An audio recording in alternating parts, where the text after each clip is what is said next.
remember when I was in the 6th grade and we were having this contest where we all would, have this talent and we could pick a poem or pick a, quote something and give this, display.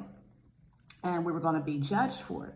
So when I went to the library, because we all were picking poems to recite, I went to the school library and I picked this poem. I found this book and I found this poem that was in this book, this poetry book. And it was called The Peanut Butter Sandwich. And I remember it was by Shel Silverstein. And it was this long, goofy poem about somebody's mouth being stuck closed after they'd eaten a peanut butter sandwich. And this poem was so long because everybody else around me, they were picking these little short poems that were easy to memorize because we were going to stand before everyone and recite these poems. So I picked this poem. It was so long. It was like so many stanzas, an entire page. And I memorized this poem. It didn't take me much time because back then I had a very stellar memory. And so I started performing this poem. And it was so silly. And I would perform this poem and I would do all these movements.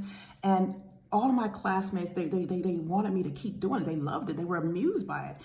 And they would always say, recite the poem, do the poem. And everybody was saying, do the poem. And then even the teachers wanted me to do the poem. And so I was doing this poem over and over for everybody, just going through it exceptionally with no problems at all. And so finally we got to the day where we were actually ready to do our performance. When it came to my turn, I started reciting the poem. Everything was going well. And, the audience was looking, they were smiling and everything. It was goofy. And I was doing everything, doing my little acting. And then all of a sudden, someone just like snatched, it was like the memory of the poem just was snatched out of my head. And for a second, for like several seconds, like probably 2 or 3 seconds, I just stood there at a loss and couldn't say anything. It was so humiliating. And then it came back to me. And so I finished the poem, but I came in second place. There was another girl who came in first place. My poem was better than hers. I did a better performance had I not forgotten. For just those few split seconds, had I not forgotten, I would have gotten first place. So everybody expected me to win because when I got back to the school, even my 6th grade teacher was looking at me in shock when she saw I had this second place ribbon, this red ribbon. She's like, oh, you didn't get first place? And everybody's looking. And so, years later, the Lord was showing me then how, they were using sorcery to attack my mind to get so this other girl can be in first place.